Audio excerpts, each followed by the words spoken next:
BFM Patrimoine, l'émission 100% placement sur BFM Business.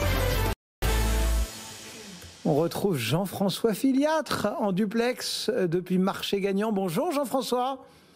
Bonjour Cédric. Quel est votre sujet cette semaine ? Eh bien Cédric, cette semaine, je voudrais postuler à RMC Sport. Donc j'ai donc décidé de vous parler de foot. Rendez-vous compte, j'ai regardé le classement du championnat de France et je me suis rendu compte que le PSG n'était pas en tête, alors que ces derniers jours, je n'avais entendu parler que des exploits de Kylian Mbappé suite à son match face à Barcelone. Et puis, puisqu'on parle d'Espagne, je me suis rendu compte que là-bas, pour l'instant, le leader du championnat n'était ni le Real de Madrid, ni le fameux Barça, mais l'Atlético de Madrid. Et je ne vous cache pas, j'ai trouvé ces informations littéralement renversantes. Bon, juste un mot, puisque vous avez décidé de vouloir me quitter et que vous abordez ce sujet du football. Je ne suis pas tout à fait expert, mais je crois que sur RMC Sport, on ne dit pas championnat de France de football, mais Ligue 1 Uber Eats. Ouais, alors ça, je vais vous dire, ça c'est mon côté rebelle.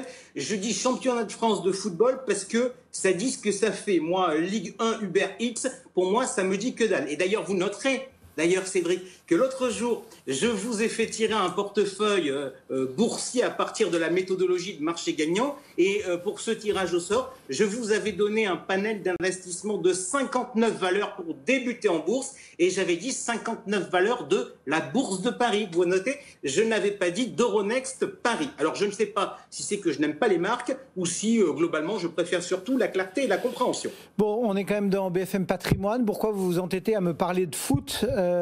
C'est vraiment votre ambition de me quitter pour RMC Sport ? Non, en fait, je dis ça parce que les Français suivent à peu près leur épargne comme moi le foot. Alors globalement, ils aiment bien ça. Je rappelle que la France est quand même seconde en Europe en taux d'épargne derrière l'Allemagne. Mais globalement, ils ne sont pas non plus prêts à y passer trop de temps. Sinon, on ferait notre émission sur une chaîne de la TNT nationale. Donc, dans ce cadre, en fait, ça génère des biais majeurs. Bref, souvent, on part d'un postulat, soit de choses que l'on a constatées, soit de choses que l'on a apprises, et puis on va le garder longtemps comme référence dans notre raisonnement. Alors, par exemple, dans l'univers du foot, on dit, depuis l'arrivée des Qataris dans la capitale, eh bien, il n'y a plus qu'un seul club de haut niveau en France, c'est le PSG. Et c'est la même chose dans l'univers des placements, donc ? Exactement. Et l'autre similitude, c'est que la finance comme l'univers des placements, ce ne sont pas des sciences stables. Ainsi, les Verts de Saint-Étienne furent une glorieuse équipe dans les années 70. Ils le sont un peu moins aujourd'hui. Donc en finance, pareil, on répète tout un tas de choses. On répète, il n'y a pas de rendement sans risque. Le risque paye. Les actions sont les placements le plus rentables à long terme. L'assurance vie est le placement préféré des Français. Autant de phrases qu'on répète comme des rengaines et qui, du coup, peuvent perturber la qualité de notre jugement d'épargnant. Pourquoi ? Par exemple, si on prend l'assurance vie, placement préféré des Français, ça pourrait entraîner l'épargnant à vouloir faire comme son voisin, finalement comme la plupart ? Alors là, vous dites, c'est marrant parce que vous évoquez un nouveau constat de finance comportementale. Oui, vous avez raison, les comportements moutonniers font partie des comportements critiquables. Mais revenons à votre question sur le thème de l'assurance vie. Bien, si vous regardez les chiffres de 2020, vous constaterez que l'assurance vie, et notamment le fonds euro, n'est pas le placement préféré des Français. Non seulement il n'est pas le plus souscrit, mais surtout l'an dernier, il a affiché une décollecte. Bref, les clients ont plus retiré qu'ils n'ont versé. Oui, mais enfin, si vous prenez 2020, tout le monde sait que c'est une année particulière. Il y a eu le confinement, il y a eu ce qu'on a appelé l'épargne forcée. Enfin, c'est pas une vraie référence, si ? Eh bien, vous avez raison, mais le problème, c'est que l'assurance vie ne soit pas le placement le plus souscrit par les Français, ça ne date pas de 2020. Ça date en fait de 2014. Bref, cela fait 6 ans que la vérité est un mensonge, mais que l'on continue dans nos constructions intellectuelles à en faire une référence. Oui, mais vous nous l'aviez déjà dit, ça, c'est pas nouveau.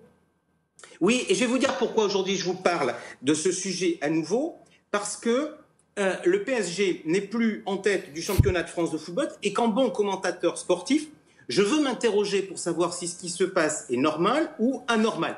Je vous propose donc, Cédric, de nous intéresser au championnat de France des placements dits sans risque. En attendant que vous réussissiez à faire brander votre championnat, quelles sont vos équipes ? Bon, je vous en propose 3 parce qu'on n'a pas beaucoup de temps. Donc 2 qui viennent à l'esprit très naturellement, c'est-à-dire le livret A et le fonds en euros de l'assurance vie. Et puis notre nouvel ami, le compte courant de notre banque. Et sur quelle base vous faites votre comparaison? Alors en foot, devant le gardien de but, il y a 3 lignes. Il y a les arrières pour défendre, vous avez les milieux de terrain pour organiser le jeu, puis vous avez l'attaque pour marquer. Donc vous connaissez, si je fais une référence maintenant au placement, vous connaissez le fameux triangle d'or dont on ne cesse de nous bassiner dans le monde de l'épargne. Vous voulez dire liquidité, sécurité, rentabilité, c'est ça? Exactement. Et au passage d'ailleurs, vous noterez le fait qu'on prenne ces 3 critères, ça confirme qu'il n'y a pas de lien évident entre la sécurité et par ricochet le risque et la rentabilité, parce que si les 2 critères étaient liés, il n'y aurait pas de raison de les traiter sur une échelle différente. Donc on va analyser, si vous le voulez bien, nos équipes en présence sur ces 3 critères, en commençant par regarder l'arrière, c'est-à-dire la défense, ce qui doit correspondre parmi nos critères. Vous me diriez quoi pour la défense? Bon, je dirais la sécurité, non? Parfait. Alors, vous savez que chez Marché Gagnant, on aime bien analyser le risque extrême. Et c'est d'ailleurs à partir du risque extrême que, grâce à notre outil, on peut déterminer combien on doit avoir d'actions dans son patrimoine financier. Donc, le risque extrême, c'est quoi? Le risque extrême, c'est l'intermédiaire se plante. C'est la faillite. Donc, dans ce cas, la meilleure des solutions, c'est le livret A, qui a la garantie de l'État, qui est jugé comme l'entité la plus sûre. Pourquoi? Parce qu'il est capable de nous faire cracher des impôts. Après, vous avez le compte courant, où vous avez un fonds de garantie qui vous garantit jusqu'à 100 000 euros. Et en 3e position, vous avez le fonds en euros de l'assurance vie, avec une garantie à 70 000 euros. Bon, mais si on met les placements en situation normale, on va dire qu'ils sont sur un pied d'égalité, non, en termes de sécurité? Non. Pourquoi? Parce que dans l'état actuel des textes, on ne peut pas perdre d'argent sur le livret A. Sur le compte courant, maintenant, si on regarde, en fait, sur le compte courant, votre solde, si vous ne faites rien, il peut baisser tout simplement parce qu'il y a des frais de tenue de compte. Mais comme en pratique, vous avez l'obligation d'avoir un compte bancaire, si le compte bancaire sur lequel vous laissez dormir votre épargne, c'est votre compte bancaire ordinaire, en fait, vous n'avez pas de coût marginal. En revanche, sur les nouveaux contrats, de plus en plus, vous courez le risque de ne pas avoir de garantie en capital. Pourquoi? Parce que les assureurs ont changé un peu les clauses pour se garantir de percevoir les frais de gestion. Bref, on se dit que si jamais les rendements baissent, on pourra aller prendre les frais de gestion non sur l'intérêt annuel, mais sur le capital. Donc ça veut dire en pratique qu'il faut dire bye-bye à la garantie que l'on entend, c'est-à-dire si j'investis 100, je suis sûr de retrouver 100. Et ça, on vous a mis un papier pour que chacun puisse regarder, puisqu'il n'y a pas de règle générale, c'est valable contrat par contrat. Donc on vous dit sur Marché Gagnant comment savoir si vous êtes garanti ou pas. Bon, voilà pour la question de sécurité. Si on regarde la liquidité maintenant.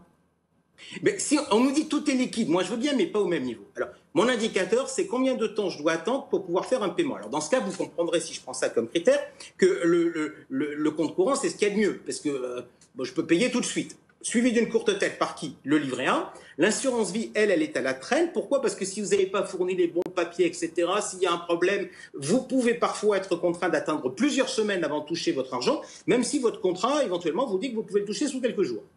L'assurance vie, et plus particulièrement le fonds en euros, ce dernier sur la liquidité, prend sa revanche quand même sur le 3e critère, sur le rendement.